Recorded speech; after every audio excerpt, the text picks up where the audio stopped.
하나님의 크신 은혜가 오늘 예배 참석한 성도 여러분들 함께 하시기를 예수님의 이름으로 축복합니다.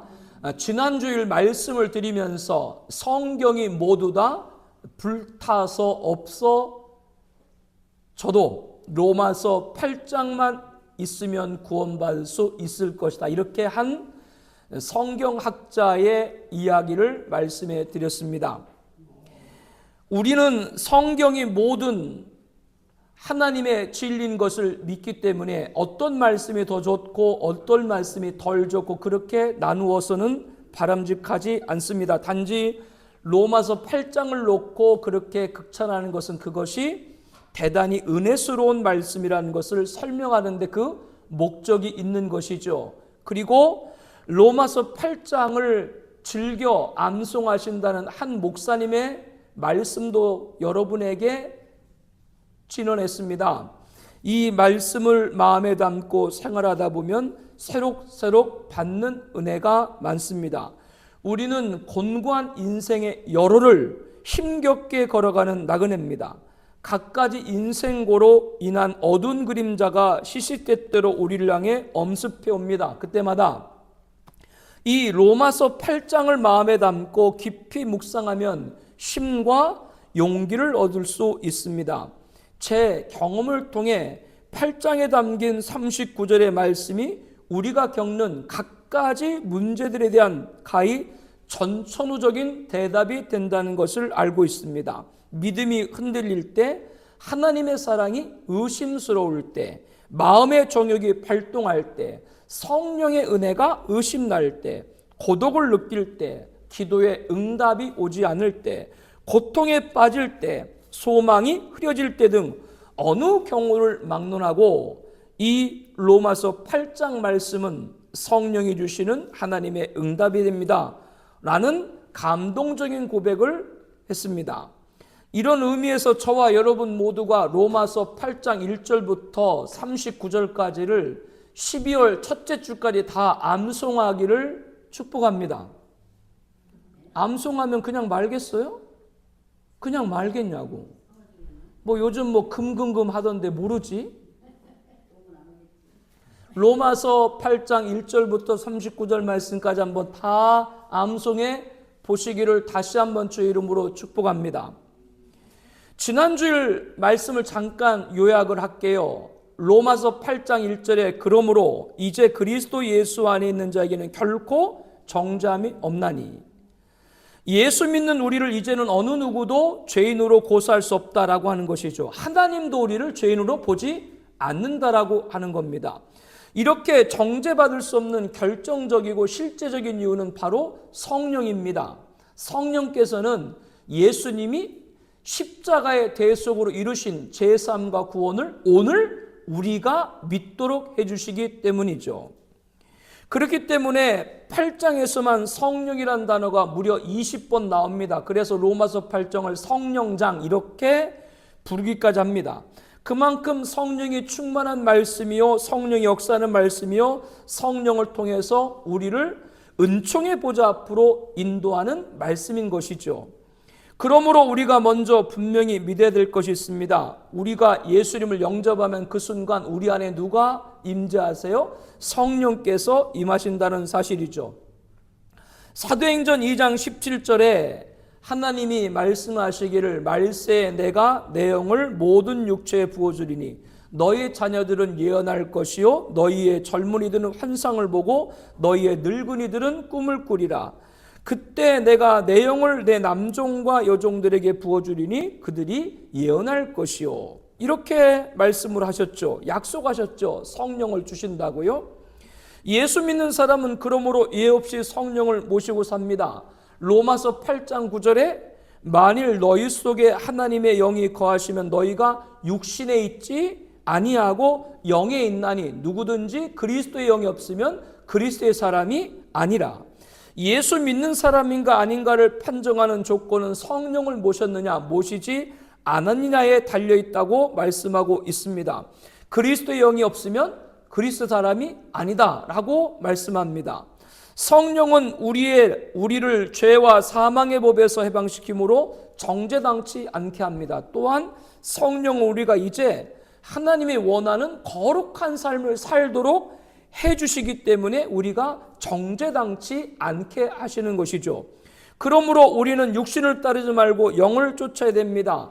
로마서 8장 6절에 말씀하죠. 육신의 생각은 사망이요 영의 생각은 생명과 평안이니라. 아멘. 그렇다면 한 가지 질문하고 싶은 것이 있습니다. 이런 성령을 모시고 사는 사람이 되었다는 것으로 얼마만큼 기뻐해 보았습니까?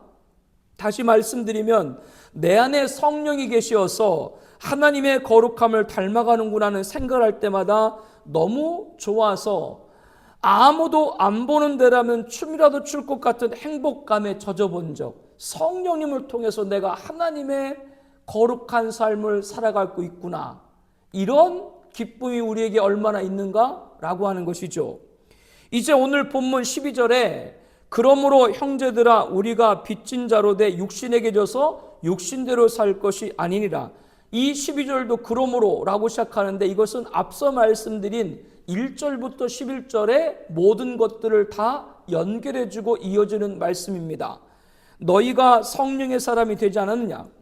성령은 너희를 죄와 사망에서 해방시켰다. 성령이 너희 생각을 바꾸어 영의 생각을 하고 하나님이 기쁘시게 하는 사람으로 만들었다. 이제는 너희가 육에 있지 아니하고 영에 있다는 것을 명심해야 된다. 이 1절부터 11절까지의 말씀을 12절에 그러므로 이렇게 반복해서 설명하고 있는 겁니다. 그렇기 때문에 이제 우리들은 뭐대로 살지 말라? 육신대로 살지 말라. 육신에 빚졌을 때, 바꿔 말하면 예수 믿기 이전에는 육신이 끌리는 대로 살았지만 이제는 우리가 성령을 받아서 성령 때문에 예수님의 십자가의 대속이 나의 것이 된 그 성령을 통해서 그러한 사람이 되었기 때문에 우리는 누구한테 빚졌다? 이제는 성령의 빚진 자가 됐기 때문에 성령의 인도함을 받는 삶을 살아야 된다. 이 말씀을 하고 있는 것이죠. 성령의 인도함을 받는다라고 하는 말은 책임을 진다라고 하는 말이에요. 우리 중에 아무도 육신에 끌려다니는 빚쟁이처럼 행동을 해서는 안 됩니다. 지금은 달라져야 된다라고 하는 것이죠. 육신대로 살 것이 아니니라. 얼마나 단호합니까? 변명의 여지가 조금도 남기지 않고 있습니다. 말을 해도 이제는 육신에 빚진 사람처럼 말을 하면 안 돼요.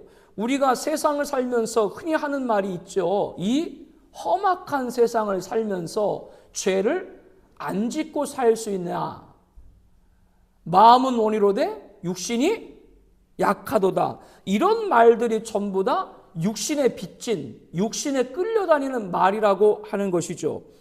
언제인가 사모님하고 어느 모임에 갔다가 돌아오는 길에 차 안에서 그 모임을 주최한 분이 아마 사모님이 보기에는 2년 전보다 더 젊어지게 보였던 것 같아요. 그렇게 얘기를 하길래 그게 그냥 이쁜 것이 아니라 다 미장원 써 꾸민 거잖아 라고 제가 말했더니, 그러니까 돈 있는 사람들은 매일매일 아침마다 미용샵에 가고 또 마사지로 피부 관리도 받으니까 늙지 않는다 라고 말을 하거든요. 그때 그 순간에 제가 나도 모르게 그런 얘기를 했어요.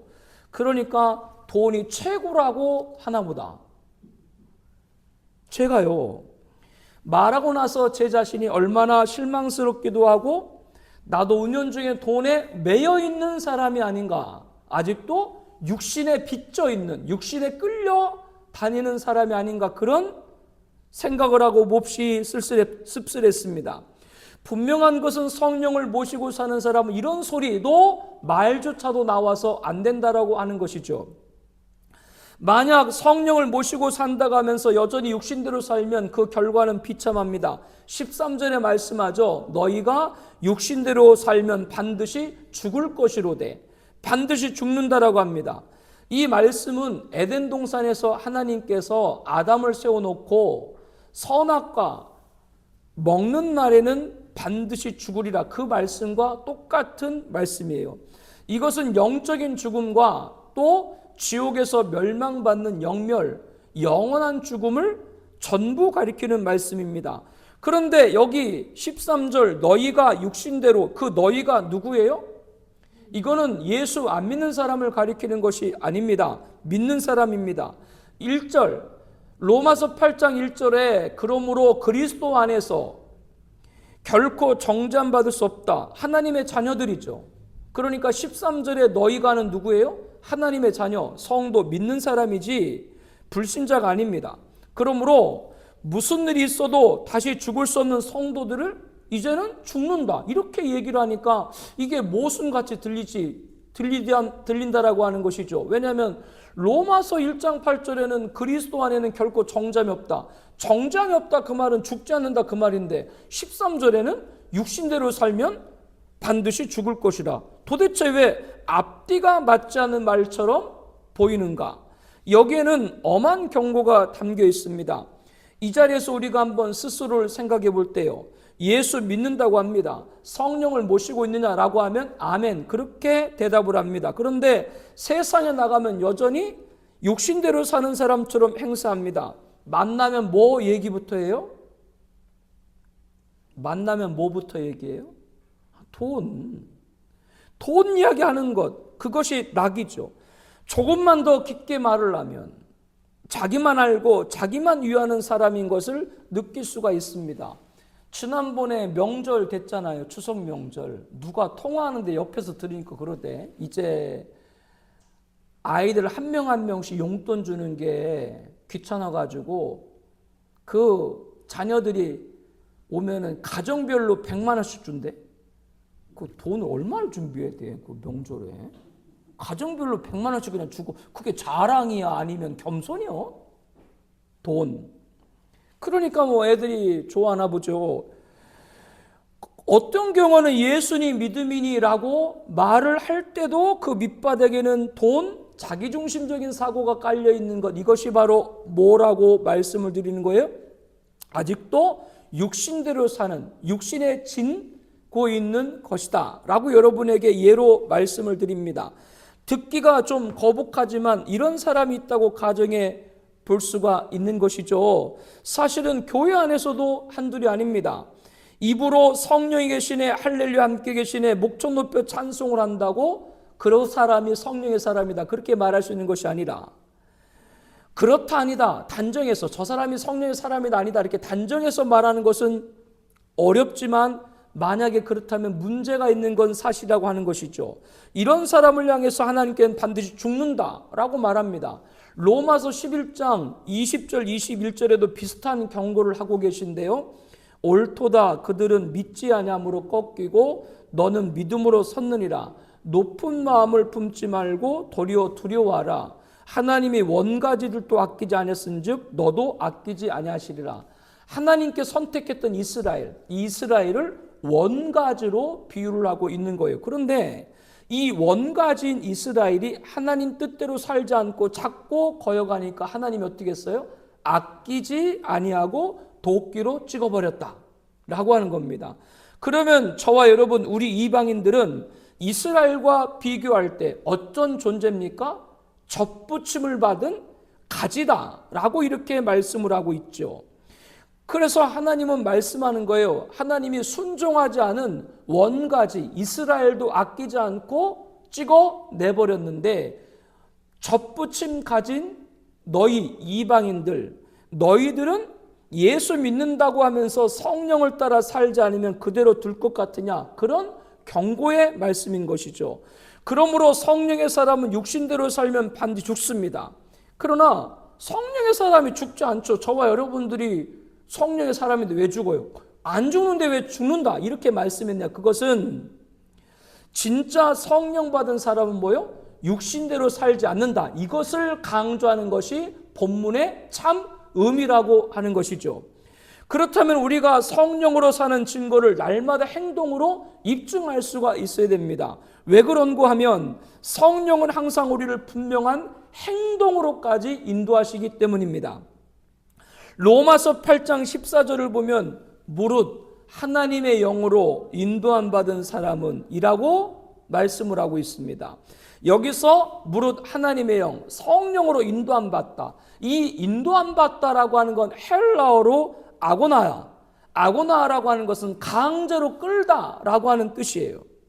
성령은 우리가 육신대로 살던 시절에 내 가고 싶은 대로 가던 것들을 끊어버리고 이제는 성령께서 가라고 하는 곳으로 우리를 이끄시는데, 그 이끄는 것이 뭐요? 강력하게 우리 행동을 이끄신다라고 하는 것이죠. 아무리 우리가 버티어도 이길 수 없을 만큼 성령이 끄는 힘은 강하다. 이게 성령의 인도함의 뜻입니다. 육신에 대해서는 항상 아니요 라고 성령은 대답하게 하죠. 그러나 하나님 말씀에 관해서는 그렇습니다, 이렇게 순종하도록 성령 우리를 만든다라고 하는 겁니다. 이것이 성령의 인도입니다. 그러므로 성령에 따라 행하는 사람은 자기 삶의 핸들을 육신에게 맡기지 않고 성령에게 맡기게 되는 것이죠. 성령이 가라 하면 가고 오라 하면 오고 서라 하면 서는 사람이 됩니다. 이것이 성령을 따른 사람의 실제적인 생활입니다. 본문을 보면 성령의 인도함 받은 사람의 실제가 무엇인지를 설명하는 신뢰가 기록되어 있는데요. 13절 중간에 보면 영으로서 몸의 행실을 죽이면 살리니, 성령의 사람은 성령으로 자기 몸의 행실을 죽인다, 이렇게 말씀을 합니다. 여기서 죽여야 된다라는 말은 현재 동사예요. 즉 한 번 죽이고 끝나는 것이 아니라 날마다 매일 성령을 통해서 뭐를? 몸의 행실을 죽여야 된다, 그런 말이죠. 그렇기 때문에 매일 매 순간 우리는 누구를 의지해야 되는 거예요? 성령 하나님을 의지해야 되는 것이죠. 우리들의 몸, 육이라고 하는 것은 온갖 종류의 죄성이 있고 나약성의 자리를 잡고 있습니다. 한번 충동을 받으면 우리 지체 안에 있는 바람에 출렁이는 바닷물처럼 무서운 정욕으로 발동합니다. 야고보서 1장 14절에 말씀하죠.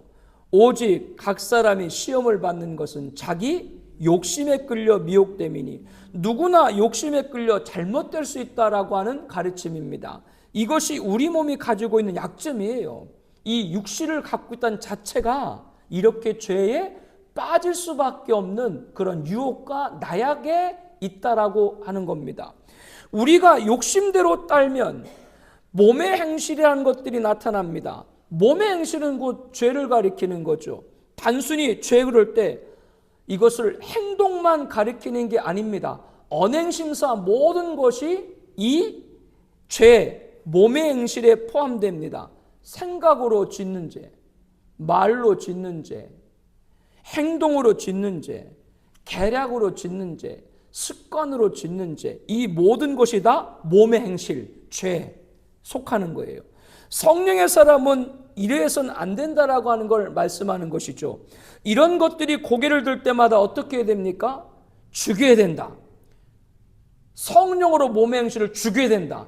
죽여야 된다라고 하는 말의 뜻은 꼼짝 못하게 만든다, 끊어버린다, 그런 뜻입니다. 그러면 어떻게 하면 자주 일어나는 우리 몸의 행실을 끊어버릴 수 있을까요? 죽일 수 있을까요?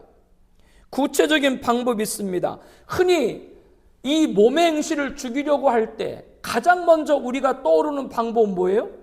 기도입니다. 기도. 그렇죠? 우리는 기도해야 됩니다.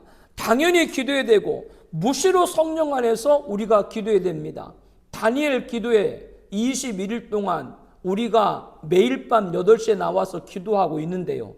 그래도 여러분들 그 시간에 나와서 간증자를 통해서 말씀의 은혜와 도전도 받고 찬양팀을 통해서 뜨겁게 찬양도 올려드리고 간절히 합심해서 기도 드리니까 우리의 마음과 우리의 태도가 달라지고 새로워지고 더 성령 충만한 걸 여러분들이 느끼지 않습니까? 그렇기 때문에 기도해야 몸의 행실을 이길 수가 있습니다. 이것은 성령이 가리키는 확실한 진리입니다. 그러므로 기도 안 하면 큰일 나요. 이것은 당연한 사실이니까 기도하는 문제는 이 시간에 다루지 않고 다른 5가지를 여러분에게 말씀을 드리려고 합니다. 이것들은 우리가 몸의 행실을 죽이는 공식과도 같은 방법이라고 할 수 있습니다. 첫 번째로 우리 한번 따라해 주시겠어요? 성령이 내 안에 계심을 믿어야 한다. 우리를 죄와 사망의 법에서 해방시킨 하나님의 영, 성령, 그리스도를 죽은 자 가운데 살리신 성령께서 우리 안에 계심을 조금도 의심하지 않고 믿는 저와 여러분들이 되어야 몸의 행실을 죽이는 첫 번째 단계입니다. 나약함이 있어서 유혹에 있고 우리들의 연약함이 있어가지고 불의가 있을지라도 여전히 우리 안에는 성령님이 계시다고 하는 걸 잊지 않는 여러분 되길 바랍니다. 성령은 무엇이나 다 할 수 있는 전능하신 하나님입니다. 전능자 하나님, 그분의 영이신 성령이 내 마음에 계시다. 나와 함께 동행하신다. 이것을 한시도 잊지 않고 믿는 그 믿음 자체가 우리로 하여금 죄악에 끌려 들어가지 못하도록 막는 성령의 능력이 될 수 있는 것이죠. 믿어야 되는 거예요. 누가 내 안에 있다고? 성령님이 계시다고. 나는 누구의 사람이라고? 성령의 사람이라고. 이것을 믿는 데부터 몸의 행실을 이기는 첫 번째 단계다. 이걸 여러분들이 꼭 각인하시길 바랍니다. 성령은 그가 하실 것이라고 우리가 믿는 만큼 우리를 도우십니다. 우리가 믿으면 믿는 만큼 돕지만 안 믿으면 안 믿는 만큼 성령 우리를 돕지 않아요. 앞서 여러분에게 성령의 인도하심이라고 하는 건 강력하거나 우리를 이끈다 이렇게 말씀드렸죠. 우리를 강력하게 인도하는 게 맞는데 그것도 내가 성령님의 도움을 구할 때 인정할 때 강력하게 이끄는 것이지 성령님의 도움을 구하지 않으면 성령님도 도움을 구하지 않는 만큼 도움을 주지 못한다는 걸 알아야 돼요. 왜냐하면 성령님 뭐요? 인격체이기 때문에 그런 거예요. 우리가 본문에서 볼 때 몸의 행실을 죽이라고 했는데 너희가 몸의 행실을 죽이라고 했어요? 성령으로서 몸의 행실을 죽이라고 했어요. 그렇죠. 우리는 절대로 우리 힘으로 몸의 행실을 못 이겨요. 성령으로 우리 몸의 행실을 이겨라. 이렇게 말씀을 하는 것이죠. 그러므로 성령이 일할 수 있게끔 해야 되는데 내 안에 누가 계시다? 성령님이 계시다. 나는 누구의 사람이다? 성령의 사람이다. 연약할 때라도 이거를 꼭 잊지 않고 도움을 구하는 여러분 되시기를 다시 한번 권면합니다. 두 번째, 몸의 행실을 이기는 건 따라해 주세요. 우리 자신이 누구인가를 잊지 말아야 된다. 성령을 모신 사람은 누구입니까? 14절에 보니까 무릇 하나님의 영으로 인도함 받은 사람은 곧 하나님의 아들이라. 우리는 성령을 모셨기 때문에 하나님의 아들이 되었습니다. 바꿔 말하면 성부, 성자, 성령, 삼위 하나님의 자손이 저와 여러분의 신분인 줄로 믿습니다. 하나님의 자손이라고 하는 이 신분을 잊지 말아야 된다. 성령은 우리 안에 자꾸 가르쳐 주세요. 너는 하나님의 아들이야. 이렇게 항상 나를 깨우쳐 주십니다. 그래도 우리가 분명하게 행동하지 못해 갈질자의 걸음을 걷게 될 때 그때는 더 큰 소리로 너는 하나님이야 라고 성령은 우리들에게 말씀해 주고 있는 것이죠. 16절에 보니까 성령이 친히 우리의 영과 더불어 우리가 하나님의 자녀인 것을 증언하시나니. 성령의 사람이라면 아무리 잘못된 길에 들었을지라도 성령의 증거에 귀를 막을 수 없습니다. 그렇기 때문에 하나님의 자녀다라고 하는 성령께서 내 안에, 그러므로 너의 신분은 뭐다? 하나님의 자손이다. 이거를 성령께서 증언한다. 이것을 듣는 우리가 기도하는 분들 되기를 축복을 합니다. 좋은 집안에는 가운을 만들어 가지고 자녀들에게 보게 하죠. 내가 어느 집에 갔는데 아직도 잊어버리질 않아. 그 가운이 대단해. 그 집의 가운이 뭔지 알아요? 빳바닥에 살자. 빳바닥에 살자. 조상 중에 누가 주눅이 들었는지. 우리나라의 대표적인 문호 가운데 한 분인데 그분 집 가운은 도박을 가까이 하지 말라, 주색을 삼가라, 남에게 이기려 하지 말라. 아마 조상 중에 주색을 밝히다가 집안을 망친 그러한 분들이 계셔서 그런 가운이 있는지 모르겠는데요. 이 우리나라의 대표적인 소술가 집안에서 자란 그 자손들이라면 항상 자기 가문 채통을 생각을 해가지고 주색에 빠지지 말아야지, 도박은 하지 말아야 되지, 남에게 이기려고 아웅다징 하지 말아야 되지, 이렇게 가훈을 가슴에 품고 살겠죠. 틀림없이 그들의 행동은 다른 사람과 좀 틀린 데가 있을 줄 모릅니다. 아마 그 자녀들이 그렇게 할 것이기 때문에 그렇죠. 성령께서는 우리들에게 어떤 가훈을 주셨는가? 성부, 성자, 성령 삼위 하나님이라고 하시는 우리가 자손이 됐는데, 그러면 하나님은 우리들에게 어떤 가훈을 줬는가? 그 가훈은 성경 66권이 다 가훈이에요. 좀 길지만. 그래서 시편 109편 105절에 말씀하죠. 주의 말씀은 내 발의 등이요 내 길의 빛이니이다. 주의 말씀은 내 발의 등이요 내 길의 빛이니이다. 어두운 세상을 걸어가면서 말씀을 등불처럼 밝히라고 주셨습니다. 그렇기 때문에 그 하나님 말씀이 나에게 가훈이 되는 것이죠. 성령은 우리들에게 너희가 하나님의 자녀야, 그러므로 하나님 말씀대로 살아야 돼, 이렇게 항상 우리 안에 가르쳐 줍니다. 하나님의 자녀라면 이 정도는 살아야지라고 자각의식을 깨우쳐 주시는 것이죠. 이 음성을 듣는 사람은 성령의 사람입니다. 요한일서 3장 2절에 말씀하죠. 사랑하는 자들아, 우리가 지금은 하나님의 자녀라. 장래에 어떻게 될지는 아직 나타나지 아니하였으나 그가 나타나시면 우리가 그와 같을 줄 아는 것은 그의 참모습 그대로 볼 것이기 때문이니 주를 향하여 이 소망을 가진 자마다 그의 깨끗하신것 같이 자기를 깨끗하게 하느니라. 자기가 하나님의 자녀라고 하는 분명한 신분의식을 갖고 사는 사람은 예수님처럼 깨끗하게 살아야 된다. 이런 나름대로 주체의식을 갖고 있다라고 하는 겁니다.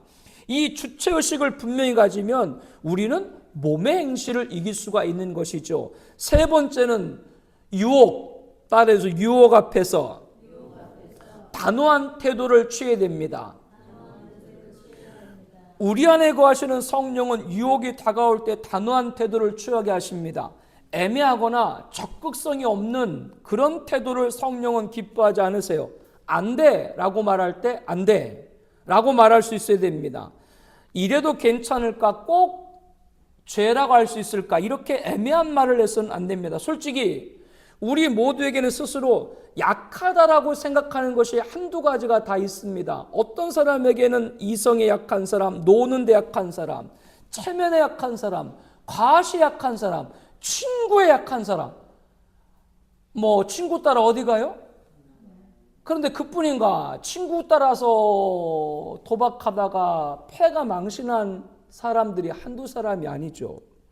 이렇게 각각의 스스로 약하다고 생각하는 것이 있어요. 어떤 사람은 예수를 믿어도 도대 아주 약한 것을 볼 수 있습니다. 한 선배님이 그렇게 말씀을 하시대요. 교회 규모도 적지 않은 규모인데 자기는 평생 자기 소유의 아파트도 승용차도 통장도 없대요. 그런데 저는 통장에 잔고도 얼마 없지만 통장 그래도 한두 개는 갖고 있거든요. 사용은 안 해요. 통장 사용하지 않은 지가 한 몇 년 됐어요.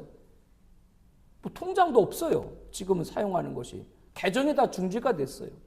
그래도 어쨌거나 갖고 있잖아요.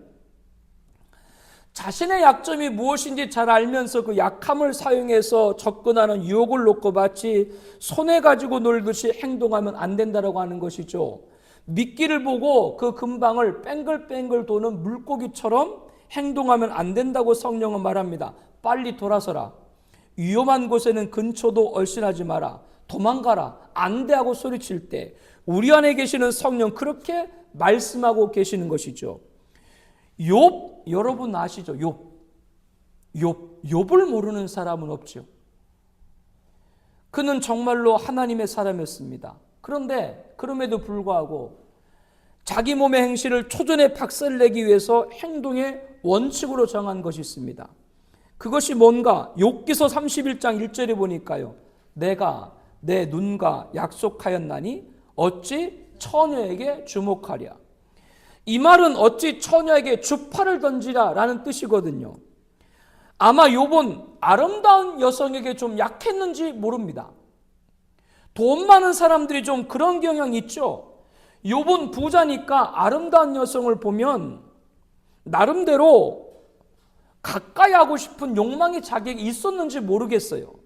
그래서 단호한 행동을 하기 위해서 나름대로 지침을 정하고 처녀를 상대하기로 했던 것이죠. 아예 눈조차 두지 않겠다. 그런 말입니다. 제가 잘 웃는 편이었는데 지금은 제가 잘 웃는 편이 아니죠. 저보고 좀 차갑다라고 말하시는 분들이 있는데, 근데 제가 원래 잘 웃었어요. 그런데 신학생 때 그 교회 담임 목사님 사모님이 저한테 이재원 선생은 눈웃음을 지면 살살살 짓기 때문에 상대방 여성이 보면 자기를 좋아하는 걸로 생각할 수 있대. 절대 웃지 말으래요. 그래서 내가 이렇게 됐다니까, 인상이요. 잠언서 4장 25절에 말씀합니다. 내 눈은 바로 보며 내 눈꺼풀은 내 앞을 곱게 살펴. 즉 안목의 정욕, 이성 약한 유혹이 가까울 때 눈 하나 돌리는까지 분명히 하라. 이렇게 결단할 것 성경은 말씀하고 있는 것이죠. 우리가 알아야 될 것은, 다시 한번 강조할 때, 성령님께서는 우리를 대신해서 해주지 않는다라고 하는 거예요. 성령은 보혜사입니다. 보혜사라고 하는 것은 돕는다라고 하는 뜻이에요. 즉 우리가 행동하도록 힘을 주시고 격려하시는 분이지, 너는 가만히 있어, 내가 다 해줄게, 이렇게 성령은 하지 않으세요. 성령은 어떤 체이시기 때문에? 인격체이시기 때문에. 앞서도 말씀했습니다. 그러므로 우리가 성령께 순종하지 않으면 성령도 속주무책입니다. 그럴 경우에 성령은 탄식한다. 성령이 왜 탄식을 해요? 우리가 성령에 따라 살지 않으니까 성령은 탄식하죠. 만약 성령께서 100% 우리를 다 성령으로, 성령 사람으로 만들어주면 성령이 탄식할 이유가 없죠. 성령이 탄식한 자체가 뭐예요? 성령이 이끄는 것과 우리가 온전히 나아가지 못하기 때문에 탄식한다라고 성경은 말합니다. 근심한다, 그런 얘기죠. 그러므로 유혹이 다가오면 우리는 스스로 단호하게 물리쳐야 됩니다. 누가 대신해서 해주기를 기다리지 말아야 되는 것이죠. 자기의 정원을 깨끗하게 가꾸자 하는 사람은 잡초를 자라게 해서는 안 된다라고 유명한 한 사람이 말했습니다. 우리 마음을 하나님이 거룩한 전으로 깨끗이 가꾸길 원하면 마음속에 잡초가 보일 때마다 쏙쏙 뽑아 버려야 되는 것이죠. 이것이 몸의 행실을 죽이는 겁니다. 예수 믿으면서도 잘 안 되는 경우가 많이 있어요. 여러분들, 그렇기 때문에 나를 도우시는 성령을 의지하길 바랍니다. 그런 성령께서 우리들에게 단호하게 아니라고 하는 걸 아니라고 할 때 할 수 있게끔 만들어줄 줄로 믿습니다. 네 번째로, 말씀을 가지고 무장해야 됩니다. 시편 119편 9절부터 11절까지 말씀을 합니다. 청년이 무엇으로 그 행실을 깨끗하게 하리이까? 주의 말씀만 지킬 따름이니이다. 내가 전심으로 주를 찾아 싸우니 주의 계명에서 떠나지 않게 하소서. 내가 주께 범죄하지 아니하려 주의 말씀을 내 마음에 두었나니. 에베소 6장 17절에도 하나님의 말씀을 가지라. 성령은 우리가 말씀을 마음에 담고 묵상할 때 그 말씀을 칼처럼 사용합니다. 얼마나 능력 있게 사용하는지 모릅니다. 유명한 저술가이고 탁월한 설교가이신 한 목사님이 캐나다에 2주간 일정으로 세미나 인도차 가게 됐습니다. 서구에서는 대부분 부부들이 같이 움직이는데 우리나라는 특별한 이유가 없는 한 남자 혼자 다니면서 일을 보는 경우가 많죠. 2주간이니까 주일이 한번 끼잖아요. 그러니까 주말이 됐는데 목사님들이 주일에 설교하지 않으면 얼마나 한가하겠어요. 무슨 스케줄도 없고 할 일도 없고 지부의 생각은 자꾸 나고 하니까 가까운 곳에서 주일 예배를 드리고 호텔을 나왔다 들었다 하면서 여기저기 좀 서성거렸나 봅니다. 서구 사람들은 좀 약한 것이 있죠. 그 서구 사람들은 부부가 한시라도 떨어지면 못 견딥니다. 우리 한국 사람들은 이 점에서 굉장히 강하죠. 24시간 안 보고도 끄떡도 없어요. 아내한테 전화 한 번 안 하는 강한 기질이 우리 한국 남자들에게 있어요. 저 같은 경우도 무슨 교육자 모임을 가졌을 때 혹은 뭐 일주일 기도원에 올라갔을 때 한 번도 집에 전화 안 해요. 뭐 나보고 독하다고? 근데 독해서 그런 게 아니라 전화하면 뭐라고 하는 줄 알아요? 아니, 기도하러 갔으면 기도해줘. 전화는 왜? 여기 아무 일 없으니까 쓸데없이 전화하지 말고 기도나 해. 그러니까 기도 뭐 하지 뭐 전화도 안 해요. 얘기가 조금 빗나갔는데 그 목사님 이야기를 이어서 하면요. 그렇게 호텔 주변을 이제 돌다가 자기 룸으로 올라가려고 엘리베이터를 타고 호실인 6층을 눌렀어요. 그런데 그 순간 그 엘리베이터 문을 두 팔로 가로주면서 아름답게 생긴 여자 2명이 들어오는 겁니다. 그런데 엘리베이터를 탔으면 층수에 단추를 눌러야 될 거 아니에요. 단추 누르지도 않고 가만히 있으면서 생글생글 웃으면서 목사님한테 얘기를 하는 것이죠. 6층 오늘 오후에 약속이 있어요? 우리하고 함께 지내면 참 즐거울 것 같은데 같이 지나지 않을래요? 순간 이 목사님은 위기감을 느꼈다고 합니다. 목사님이 그때 무슨 생각을 제일 먼저 했을까요? 이 여자들하고 한번 재밌는 시간을 가져볼까? 누가 보면 어떻게 하지 뭐 그런 우려감? 집에 있는 아내? 그 모든 것도 생각난 것이 아니라 그때 제일 먼저 떠오른 것이 하나님의 말씀 로마서 6장 11절 12절입니다. 이와 같이 너희도 너희 자신을 죄에 대하여는 죽은 자요 그리스도 예수 안에서 하나님께 대하여는 살아있는 자로 여길지어다. 그러므로 너희는 죄가 너희 죽을 몸에 지배하지 못하게 하여 몸의 사욕을 순종하지 말고, 평소에 이 목사님이 암송하던 성경 구절인데 이게 그 순간에 생각이 났던 것이죠.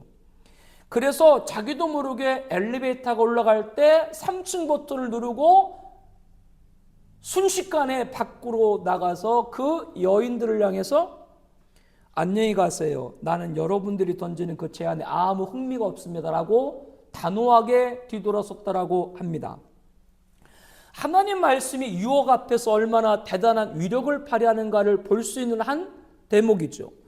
그렇기 때문에 우리가 중요한 성경을 암송하라는 이유가 여기 있는 거예요. 우리가 성경을 암송하게 되면 어떤 순간에 그 순간을 이길 수 있는 가장 적합한 그 말씀을 성령께서 깨닫고 그 위기를 이기게 하여 주실 줄로 믿습니다.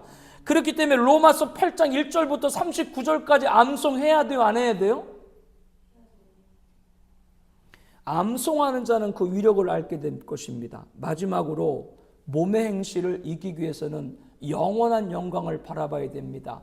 17절에 말씀하죠.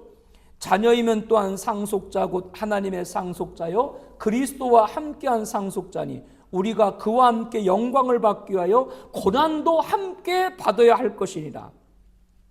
소양 주기철 목사님은 1936년 한국의 대표적인 교인 산정현 교회 부임에서 첫 번째 설교가 신사참배는 10계명, 제1계명 같이 여호와 이름에 대한 범죄요 하나님께 대한 배신이다. 이렇게 신사참배를 거부하고 일제항고하다가 1938년 10년형을 선고받게 되죠.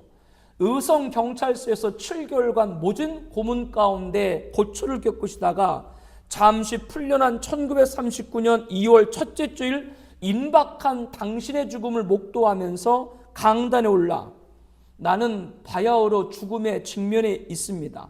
일사각오만 있을 뿐이 옳시다. 그리스도의 사람은 살아도 그리스도인답게 살고 죽어도 그리스도인답게 죽어야 합니다. 한 번 죽어 영원한 천국의 복락을 얻는다면 이보다 즐거운 일이 어디 있겠습니까? 라고 설교하신 후 재차 추억되었고 영어의 몸이 된 지 6년째인 1944년 차가운 감방에서 옥사 순교하셨습니다. 고난의 최후인 순교까지 마다하지 않을 수 있었던 이유는 오늘 본문 로마서 8장 17절입니다. 영광을 받기 위하여 고난도 함께 받아야 할 것이니라. 영원한 나라, 영원한 승리, 영원한 영광을 바라봤기 때문인 것이죠.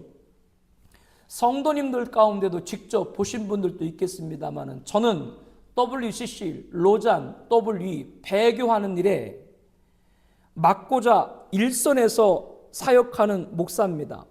어떤 경우는 30대 1, 50대 1, 100대 1 맞설 때 힘든 점도 없지 않지만 지금까지 할 수 있었던 것은 주기철 목사님이 보았던 영원한 나라, 영원한 승리, 영원한 영광을 저도 보았기 때문입니다. 저 조만간 순교할 줄 몰라요. 그때도 웃어요.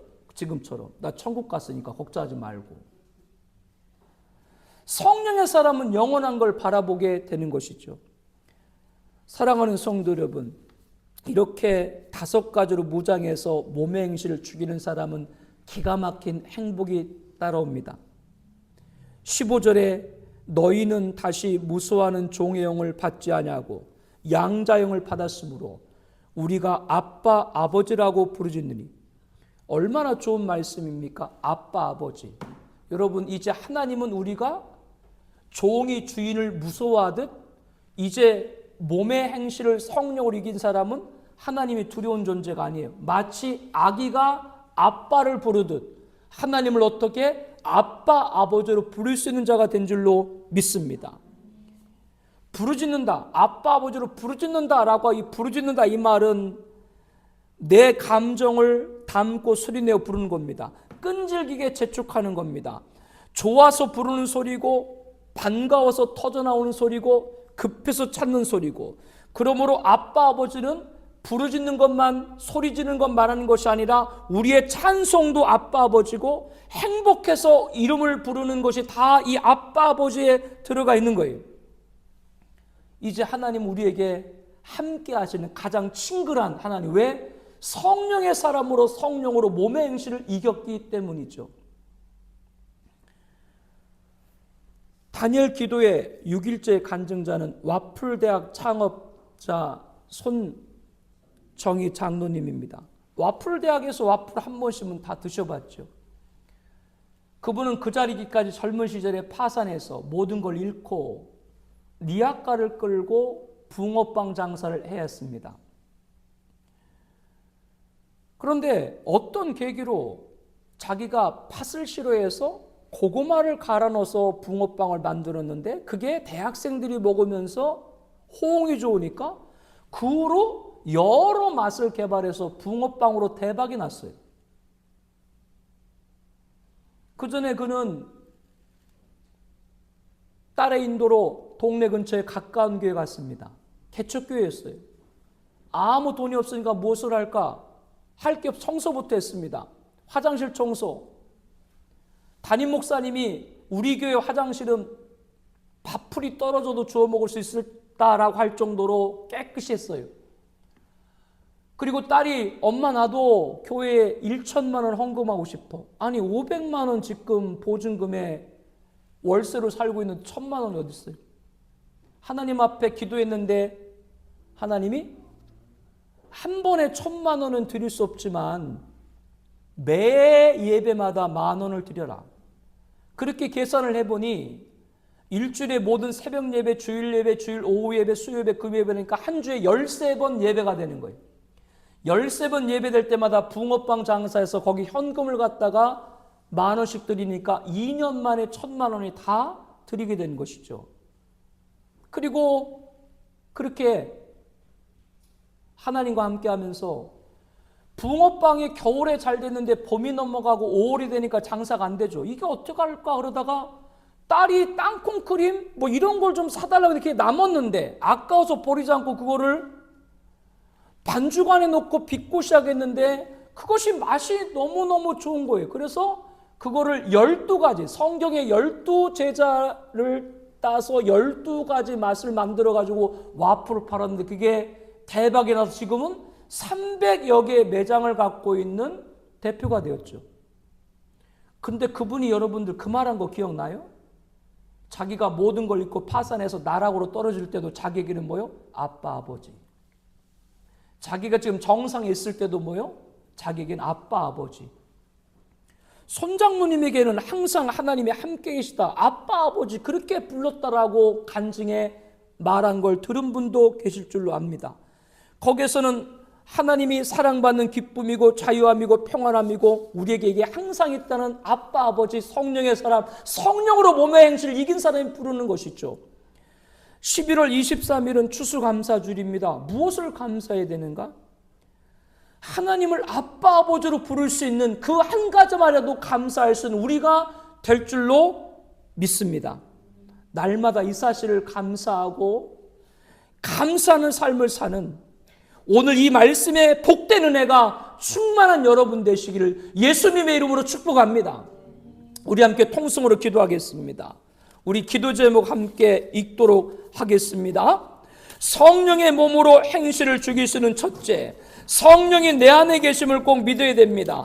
전능자 하나님의 영이신 성령이 내 마음에 계신다, 나와 함께 동행하신다, 꼭 믿게 하옵소서. 둘째, 자신이 누구인지 말아야 됩니다. 성령께서는 너는 하나님의 아들이라는 항사의 깨우침을 듣게 하옵소서. 성삼위 하나님 가문에 자손된 자기 주체를 잊지 않게 하옵소서. 셋째, 유혹 앞에서 단호한 태도를 취해야 됩니다. 성령은 보혜사 돋는 분입니다. 빨리 돌아서라, 위험한 곳에 근처도 가지 마라, 도망가라 외치는 성령의 음성에 순종하게 하옵소서. 넷째, 말씀을 가지고 무장해야 됩니다. 성령께서 성경 암송의 지혜를 주시고 암송한 말씀이 가장 적합한 순간 생각나서 단호한 위력을 나타나게 하옵소서. 다섯째, 영원한 영광을 바라봐야 됩니다. 순교자 주기철 목사님 같이 영원한 나라, 영원한 승리, 영원한 영광을 바라보게 하여 주시옵소서. 여기 하나 더 추가하죠.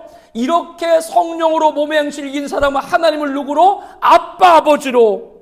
하나님이 가장 가까이 하나님의 사랑을 받는 기쁨, 자유한 평안함으로 아빠 아버지를 부를 수 있는 자가 된 것을 행복하고 감사합니다. 우리 통성으로 기도하겠습니다.